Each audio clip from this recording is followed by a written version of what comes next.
Hi friends, my name is Dr. Labi Sindhu. I'm Senior Fertility and IVF Specialist at Birla Fertility and IVF Lajpat Nagar. और आज हम बात कर रहे हैं एक बहुत ही important topic, what are the chances after the age of 40 years of pregnancy. Why we are so concern at this particular age. So अगर हम इसको समझें कि नॉर्मली एज बढ़ने के साथ क्या इश्यूज हो रहे हैं और क्या डिफिकल्टीज हो रहे हैं, तो हम बात करेंगे कि जब एक फीमेल पैदा होती है, there is a fix number of ovarian follicles, that is primordial follicles, जो ओवरी के अंदर होते हैं। और जब मेंसेस स्टार्ट होती है, उस फाइनाइट रिजर्व में से हर महीने कुछ फॉलिकल्स एट्रेटिक होते जाते हैं, मतलब वो डिप्लीट होते जाते हैं। तो वो ओवेरियन रिजर्व प्यूबर्टी से लेके, दैट इज अराउंड 13-14 ईयर्स से लेके till the age of menopause, that is 50 years या 51 ईयर्स तक के बीच में रहता है। इसी ड्यूरेशन को हम रिप्रोडक्टिव एज भी बोलते हैं, मतलब प्रेगनेंसी कंसीव करने के जो चांसेस होते हैं वो इसी ड्यूरेशन के बीच में होते हैं। एंड व्हाट हैपेंस, जैसे जैसे एज बढ़ता है, इस ओवेरियन रिजर्व में से नंबर तेजी से डिप्लीट होना शुरू हो जाता है। एट्रेजिया, जो फॉलिकल्स के खत्म होने का जो प्रोसेस है, वो बहुत तेजी से बढ़ जाता है, specially after the age of 35। So whenever a female is trying to conceive after the age of 35 or 40 years, तो सबसे पहला प्रॉब्लम होता है ओवेरियन रिजर्व। ओवेरियन रिजर्व काफी कम हो गया होता है, मतलब वो अपने रिप्रोडक्टिव एज के लेटर पार्ट में पहुंचने वाले हैं। तो ओवेरियन रिजर्व कम हो जाता है, जिसको हम चेक कर सकते हैं एक बहुत ही simple test, that is AMH, anti Mullerian hormone, जो कि ब्लड से किया जाता है, या फिर अल्ट्रासाउंड की हेल्प से भी हम चेक कर सकते हैं antral follicle count.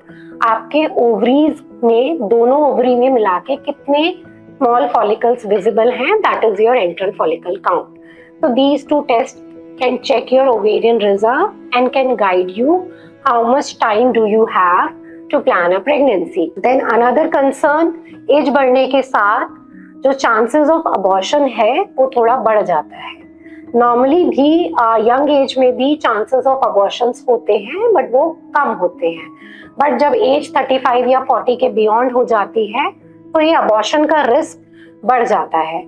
Apart from that, chromosomal एबनॉर्मैलिटीज होने के चांसेस बढ़ जाते हैं, मतलब जो क्रोमोसोम्स होते हैं, जो एग के अंदर क्रोमोसोम्स हैं, उसमें डिफेक्ट्स होने के, कोई भी क्रोमोसोम का एब्रेजन होने का चांस बढ़ जाता है, जिसकी वजह से एम्ब्रियो के अंदर क्रोमोसोमल एनोमली आ सकती है, और जो होने वाला बच्चा है उसमें भी क्रोमोसोमल डिफेक्ट आ सकते हैं। तो these are the risk which are associated with age after 35 और 40 ईयर्स। तो अब अगर हम इसमें बात करें कि इन सारे रिस्क के बाद चांसेस क्या है कि एक फीमेल अपने एग से कंसीव कर सकती है, तो इसके लिए friends I will advise you कि assisted reproductive treatment is the best treatment option, क्योंकि आफ्टर एज ऑफ 40 जो रिप्रोडक्टिव एज है वो बहुत ज्यादा नहीं है, number of eggs would be very less.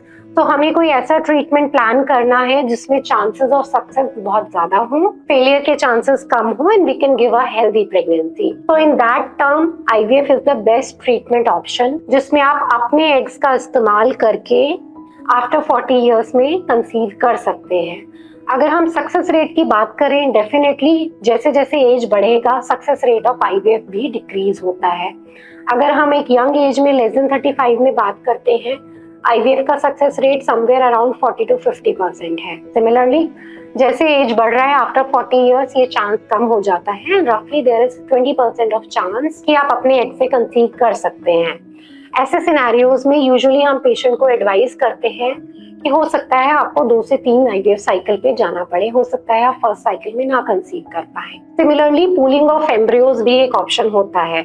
अगर एग्स बहुत ज्यादा कम है, AMH बहुत लो हो चुका है, तो कई बार हमें 2 साइकिल्स में एग रिट्रीव करके एम्ब्रियोज जमा करने पड़ते हैं और फिर हम ट्रांसफर करते हैं। इसको हम एम्ब्रियो पूलिंग बोलते हैं। ऑल्सो चांसेस को इंक्रीज करने के लिए हम PGTA, that is pre gestational testing for aneuploidy, उसका भी यूज कर सकते हैं।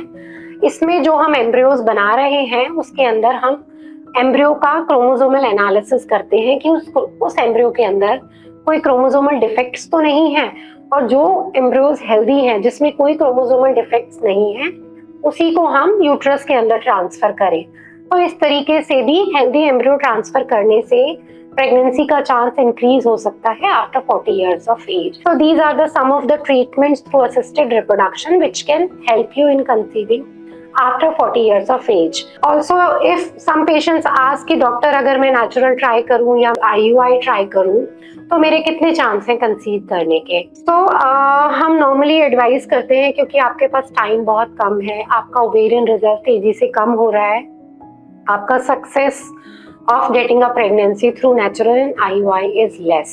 But still, if the couple's preference or choice is that they want to try with IUI, yes, we can try with 1 or 2 cycles of IUI for a very limited period of time, considering that the success rate of IUI at this age will be very less. So these are my suggestions for the women who are trying to conceive after 40 years of age.